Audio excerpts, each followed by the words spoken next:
आचार्य देवो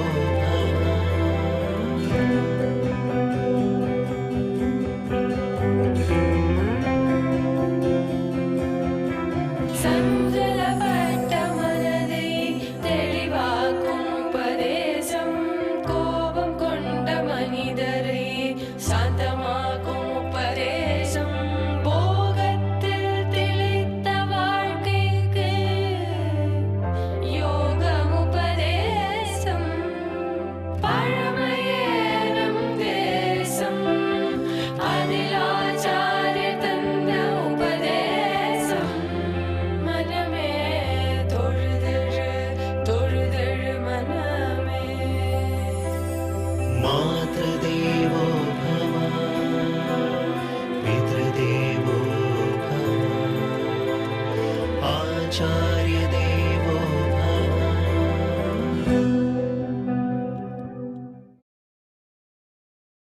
ध्यायन् कृते यजन्यज्ञैः त्रेतायां द्वापरे अर्चयन् यदाप्नोति तदाप्नोति கலௌ சங்கீர்த்திய கேசவம். இந்த ஸ்லோகம் யுகந்தோறும் நாம் என்னென்ன தர்மத்தை கடைப்பிடிக்க வேணும் என்று சொல்ல வந்தது. பக்தர்கள் அனைவரும் அறிந்தது யுகங்கள் 4. நாம் எப்படி ஆங்கிலத்தில் ஆண்டு கணக்கு கூறுகிறோமோ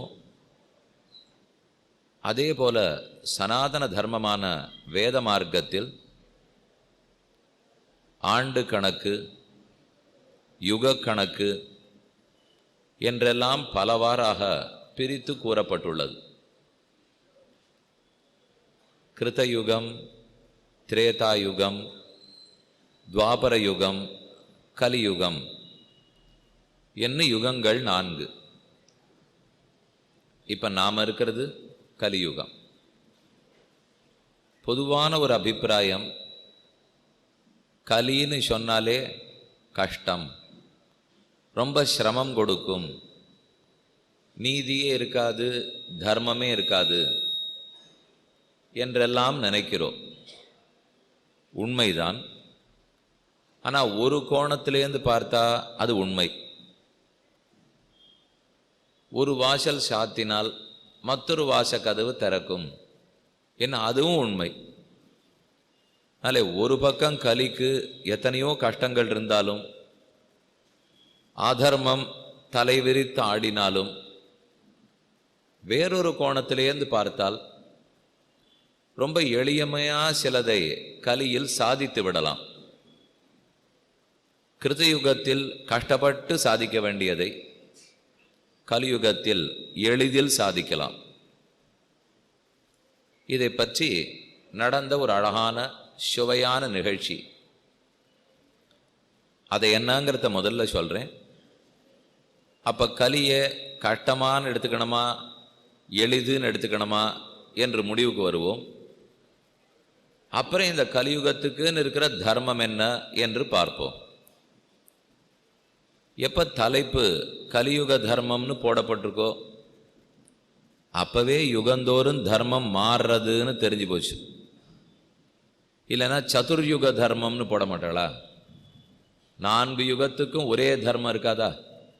கலியுகத்துக்குன்னு தனி தர்மமானால் 4 யுகங்களுக்கும் பொதுவான தர்மமும் உண்டு.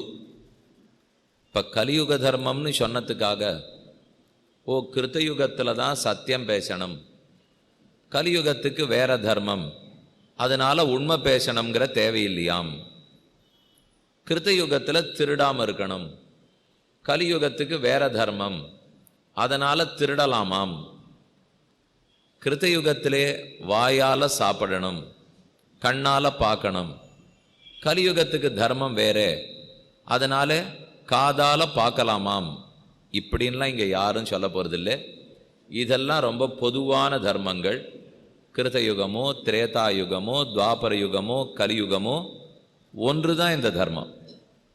பின்ன கலியுக தர்மம்னு எதை விசேஷமாக சொல்கிறோம்?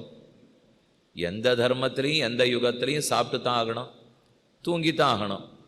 அப்போ இதுக்கு மட்டும் என்ன விசேஷம்னால், இது சாதாரணமாக இந்த லோக வாழ்க்கையை வாழ்வதற்குண்டான தர்மத்தில் வேறுபாடு இங்கே சொல்லப்படலை. அது அநேகமாக பொதுவாக தான் இருக்கும். காலால் தான் நடந்தாகணும், கையால் தான் தூக்கி ஆகணும், கண்ணால் தான் பார்த்தாகணும். ஆனால் முக்தி அடைவதற்குண்டான மார்க்கம் நாம் இங்கே இருக்கோம். எப்போதுமே பிறந்துட்டு இருக்க போகிறோமா? மாறி பிறவாமைங்கிற எழுதணுங்கிற ஆசை எல்லாருக்கும் இருக்கும். பிறந்து பிறந்து துன்பப்படுவதை விட பிறவாமல் இன்பப்படுவோம் ஆசை இருக்கும். அந்த ஆசையை நடைமுறைப்படுத்தணும் இல்லையா? அது கடைப்பிடிக்கப்படணுமே. அதுக்கு வெவ்வேறு மார்க்கங்கள். நாம் முக்தி அடையணும், அடைவதற்கு ஏதோ வழி சொல்லப்பட்டிருக்கு. அந்த வழி கிருத்தயுகத்திலேருந்து திரேதாயுகத்துக்கு மாறுறது. சாப்பிட்றதுக்கு வழி மாறாது, தூங்கிறதுக்கு வழி மாறாது, அது ஒன்றாகத்தான் இருக்கும். ஆனால் முக்தி அடைவதற்குண்டான வழியை கிருத்தயுகத்தில் கஷ்டமான வழியாக இருந்திருக்கும், திரேதாயுகத்தில் அதை விட எளிது, துவாபர யுகத்தில் அதை விட எளிது, கலியுகத்தில் மிகவும் எளிது. இது எதுக்காக இதை போல எளிமையாக ஆக்கணும்? உன்னையே எல்லா யுகத்திலையும் வச்சுடக்கூடாதா? ஏன் தர்மம் மாறணுங்கிற கேள்வி பிறக்கும். அதுக்கு முக்கியமான காரணம், எப்போ யாருக்கு கஷ்டமானதை பண்ண கொடுப்பா? கை கால் புத்தி எல்லாம் நன்னா இருக்கணும், வாழ்க்கை வசதி வாய்ப்போடு இருந்திருக்கணும்.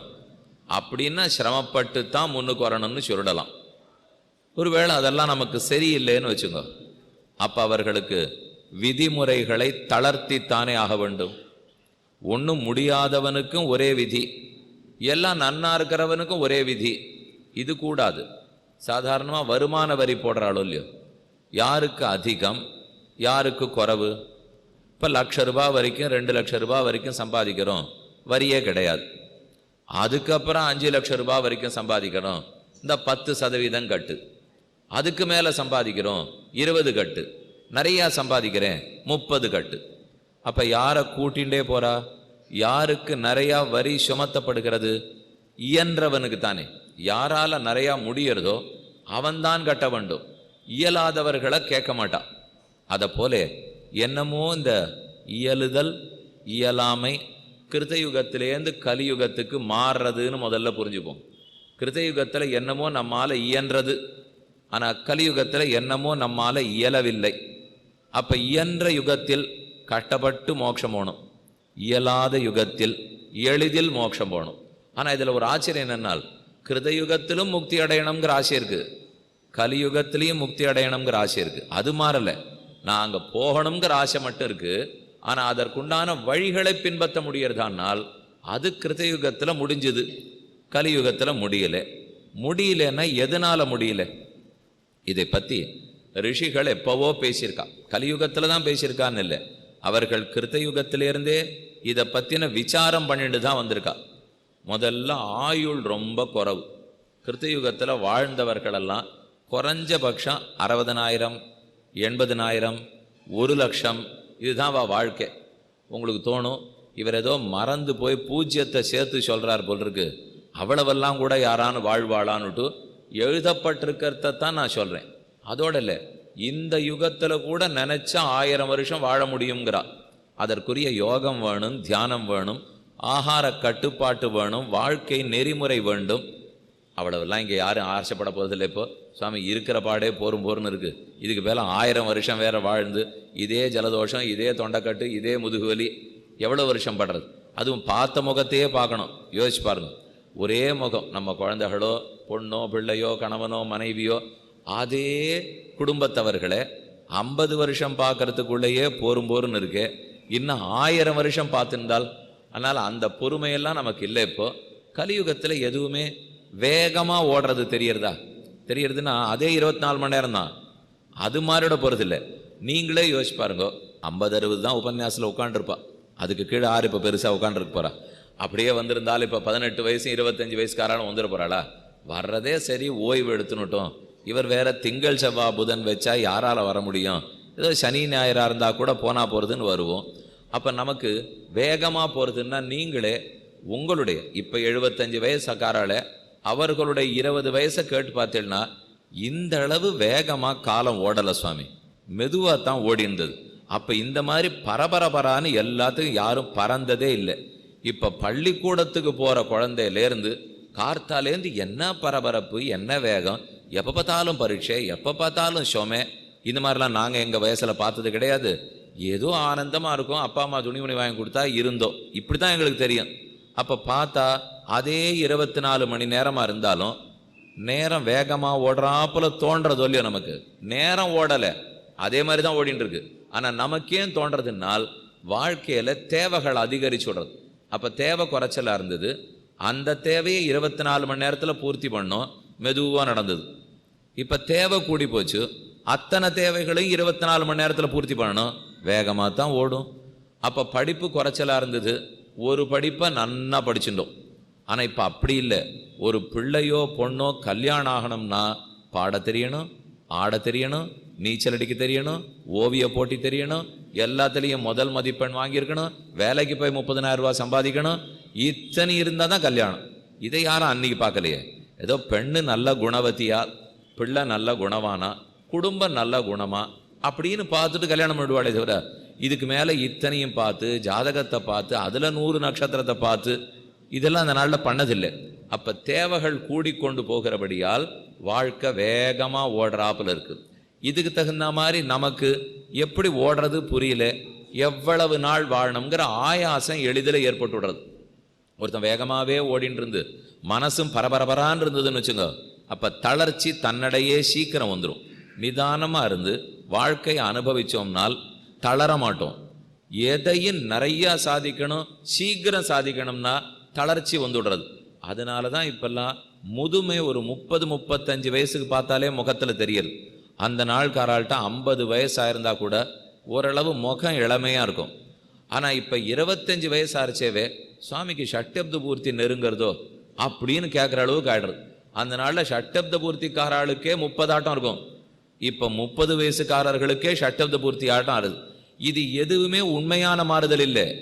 ஏன் சொல்கிறேன்னா, காலம் அதே வேகத்தில் தான் ஓடுறது. அது 24 மணி நேரம் மாறல, 365 நாள் மாறலை, ஒன்றுமே மாறலை. அது அப்படியே இருக்கும்போது கடிகாரம் அப்படியே ஓடச்சே நம்மக்கிட்ட எதுக்காக முதுமை வருது? எண்ணத்தில் முதுமை வருகிறபடியால். நமக்கு தேவைகள் கூடி போச்சு, அதுக்கு தகுந்த வேகமான வாழ்க்கை வாழ வேண்டியிருக்கு.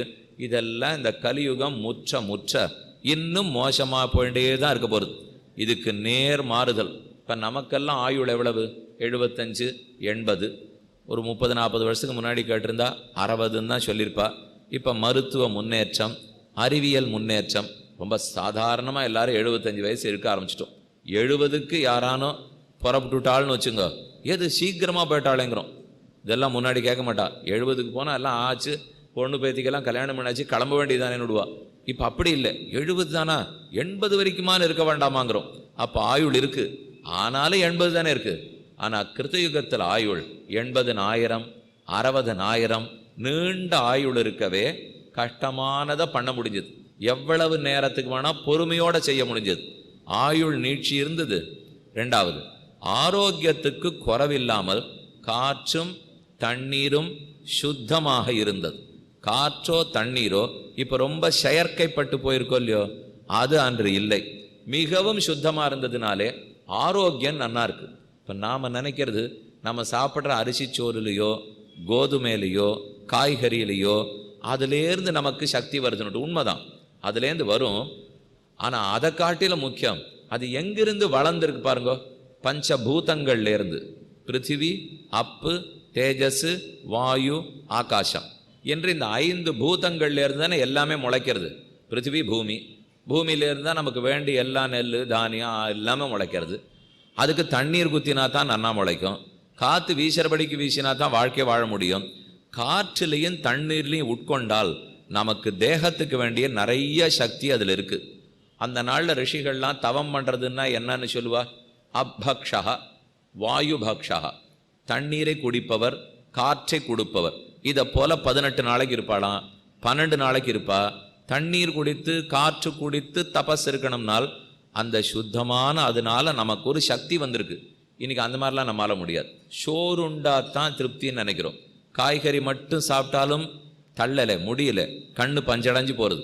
தண்ணீர் குடிச்சிட்டு இருக்க முடியுமா? முடியவே இல்லை, எழுந்திருக்க முடியல. இதுக்கு சொல்ல வந்ததே இப்போ ஏகாதசி அன்னைக்கு பட்னி இருக்கணும், கடைசி பட்சம் ஒரு வேளையான்னு இருக்கணும். வெறும் பழத்தை பலகாரமாக உண்டாகவாவது இருக்க வேண்டும். பழம் சாப்பிட்டுக்கலாம், நீர் ஆகாரம் சாப்பிடலாம். நீங்கள் இயற்கை வைத்தியம்னு காசு கொடுத்து போனால் கூட அங்கே உட்காத்தி வச்சு 10 நாள் வெறும் பழரசத்தை கொடுத்து அனுப்பிச்சுட்றான். அதான் முதல்ல செய்கிறது. என்னவா செய்கிறா தெரியுமோ? உங்கள் உடம்புல இருக்கிற நச்சு சக்தி எல்லாத்தையும் வெளியேற்றுறோம், நாங்கள் ஒன்றும் பண்ணுறது இல்லைங்கிறவா. இத்தனை நாளாக சாப்பிட்டு சாப்பிட்டு சாப்பிட்டு அதில் இருக்கிற அத்தான என்னென்னவோ தேவையில்லாத வேதியியல் பொருள்லாம் இருக்கும் இல்லையோ, அது அத்தனையும் உள்ள போய் நச்சாருக்கு உடம்பத்தில். அதை வெளியில் போக்கணும். போக்குறதுக்கு உண்டான தண்ணீர் நம்ம குடிக்கிறது இல்லை. போக்குறதுக்கு உண்டான வாயு பிராணவாயு நம்மக்கிட்ட இல்லை. பிராணவாயு நன்னா இருந்தால் தானே உயிர் மூச்சு நன்னா இருந்தால் ஆரோக்கியமாக இருக்க போகிறோம். இதெல்லாம் தான் கலியுகத்தில் மாறிடுத்துப்போம். நம்ம எதுவோ மாறித்துன்னா தண்ணீரும் காற்றும் நிலமும் நெருப்பும் ஆகாயமும், இந்த 5லேருந்து நமக்கு வர வேண்டிய சக்தி, அந்த சக்தியை ரொம்ப குறைச்சிட்டு செயற்கையாக சக்தியை எடுத்துக்க ஆரம்பிச்சிருக்கோம். இயற்கையிலேருந்து சக்தியை வாங்கிட்டோம், இப்போ செயற்கையாக வாங்க ஆரம்பிச்சிட்டோம். ஏன் அந்த மாதிரி ஆனோம்? அதுக்கு இந்த ஆயுள் தான் காரணம். இப்போ இயற்கையிலேருந்து சக்தி எடுக்கணும்னு வச்சுங்க, கொஞ்சம் நேரமாகும். செயற்கையாக சக்தி வேணும்னு வச்சுங்க, சட்டுன்னு கிடைக்கும். எங்கிட்ட நிறைய நேரம் இருந்தது கிருத்தயுகத்திலே, மெதுவாக இயற்கையிலேருந்து வாங்கியிருந்தேன். இப்போ சாப்பிட்ற வைத்தியர்கிட்ட கேட்டீங்கன்னா என்ன சொல்லுவா? நீங்கள் இப்போ சர்க்கரை கூட சாப்பிட்லாம் சுவாமி, ஆனால் அந்த சர்க்கரை மெதுவாக விடக்கூடிய பண்டங்களாக சாப்பிட்டுங்க. சாப்பிட்ட உடனே கிடுகிடுகிடுன்னு சர்க்கரை ஏறுற பண்டம் இருக்கு பாருங்க, அதை சாப்பிடக்கூடாதுன்னுவா. சாப்பிட்டுட்டா மெதுவாக சர்க்கரையை விடுதலை பண்ணும் இல்லையோ, அதை போல பண்டங்களை சாப்பிடுங்கோ. சர்க்கரை போட்டுக்காதீங்கோ, தேன் குத்தின்னு சாப்பிடுங்கோங்கிறா. சர்க்கரையிலையும் சர்க்கரை இருக்குது, தேன்லேயும் தேன் இருக்குது.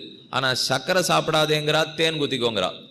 ரெண்டுலேயுமே சர்க்கரை இருக்கே, அப்போ சர்க்கரை வியாதிக்கு ஆபத்தாச்சேன்னால் இது சர்க்கரை சட்டுன்னு கொடுக்கும். தேனில் இருக்கிற சர்க்கரை அது ஏற்கனவே உடஞ்சி மெதுவாக தான் நம்மக்கிட்ட வந்து சேரும். அந்த மெதுவாங்கிறதே இன்னைக்கு யாருக்குமே ஆகாது. இந்த அதிவேக உணவகங்கள்லாம் எதனால் வந்தது? மெதுவாங்கிறது ஆலை. அதனால தானே அதெல்லாம் வந்தது. இப்போ நம்ம வீட்டில் நிதானமாக அடுப்பு மூட்டி 2 மணி நேரம் சமையல் பண்ணியிருந்தோம், முடியல. அதை மாற்றி வேகமாக வெவ்வேறு அடுப்பு வந்தது, 1/2 மணி நேரம் தான் இப்போ சமையல், அதுவும் முடியல. வெளியில் யாரானு சமைச்சு கொடுத்தாள்னா காசை கொடுத்துட்டு சாப்பிட்டுட்டு போயிட்டே இருக்கலாம். அடுத்து அதுவும் முடியல, மாத்திரையாக கொடுத்துட்டாள்னா சாப்பிட்டுட்டு போயிட்டே இருக்கலாம். அடுத்து அப்படி என்னதான் சாதிக்க போகிறோம்னால் இதெல்லாம் இயற்கையிலேருந்து வாங்காமல் செயற்கையிலேருந்து வாங்கிறது. செயற்கையிலேருந்து வாங்கிறது சீக்கிரம் முடிஞ்சு போயிடும், இயற்கையிலேருந்து வாங்கிறது மெதுவாக தான் நடக்கும். வெங்கலப்பானையை வச்சு சாதம் வடிச்சிருந்தோமா? 50 வருஷத்துக்கு முன்னாடி வெங்கலப்பானை வச்சு அது மெதுவாக கஞ்சி வடித்து சாதம் வடித்து இத்தனையும் மணிந்தோம். அதுக்கு நிச்சயமாக 3/4 மணி நேரமான ஆகும்.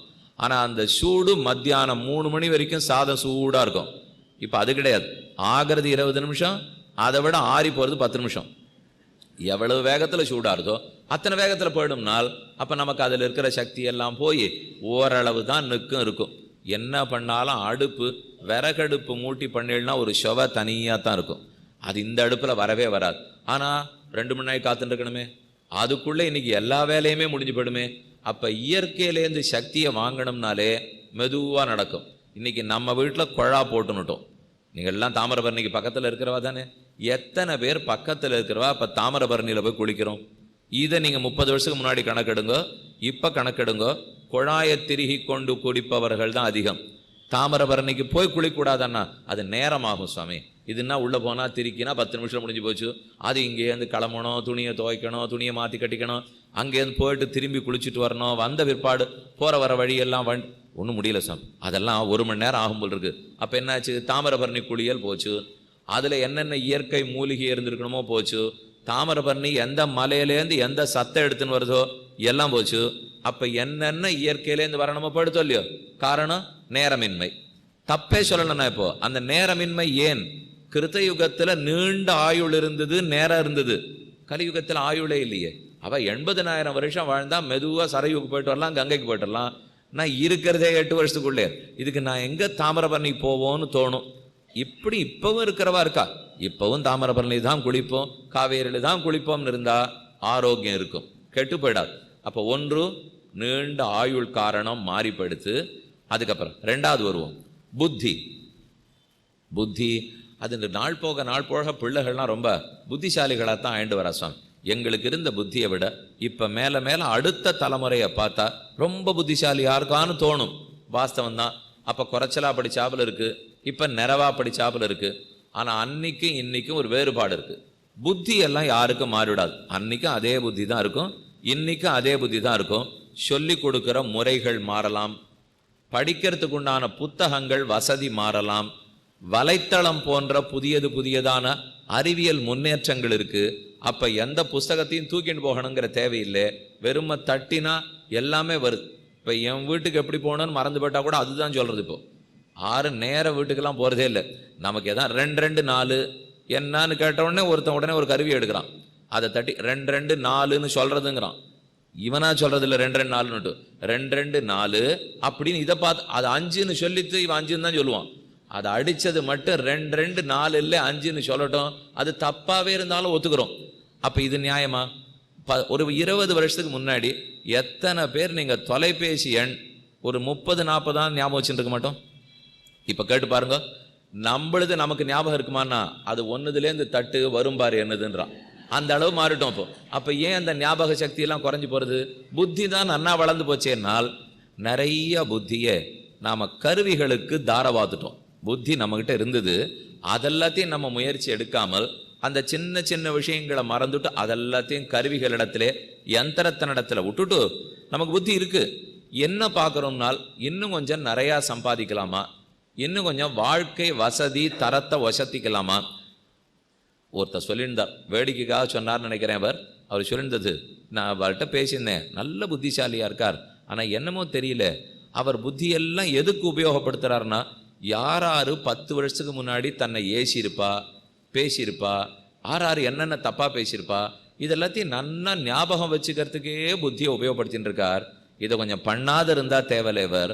யாரெல்லாம் தனக்கு நல்லது பண்ணியிருக்காளோ அதை ஞாபகம் வச்சுக்கிறதுக்கு புத்தியை உபயோகப்படுத்தலாம்.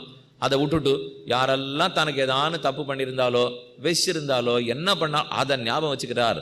அப்ப நம்மகிட்டையும் புத்தி இருக்கு, ஆனா அதே அப்படியே குடும்ப குழப்பத்திலேயும் என்னென்ன சின்ன சின்ன தப்பு கண்டுபிடிக்கலாங்கிறதுலேயும் இதுல நம்ம புத்தி படுத்தினால் நல்லத்துக்கு அப்ப இல்லை. இருக்கிற புத்தி குறைவு, அதை எதுக்கு உபயோகப்படுத்துறோமோ அங்கதானே இருக்கும்.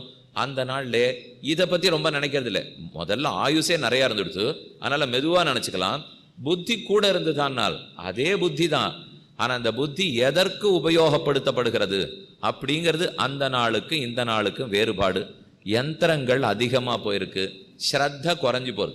எதுல ஸ்ரத்த இருக்கணும்? ஆத்ம வளர்ச்சியிலே, பரமாத்மாவை பத்தி தெரிஞ்சுக்கிறதுலே ஸ்ரத்த நிறைய இருந்தது அந்த நாள்ல.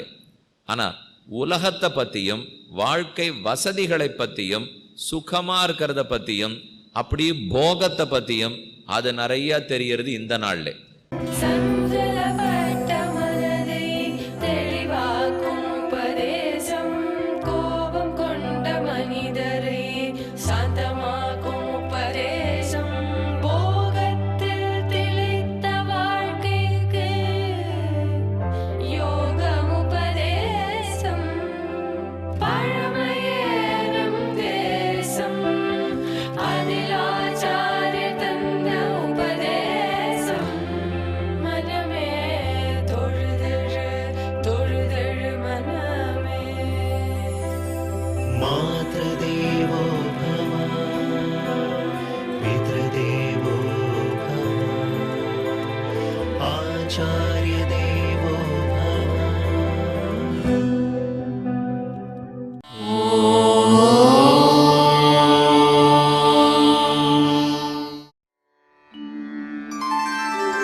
ननाथो ननाथः सदा वेङ्कटेशं स्मरामि स्मरामि। हरे वेङ्कटेश प्रसीद प्रसीद, प्रियं वेङ्कटेश प्रयच्छ प्रयच्छ।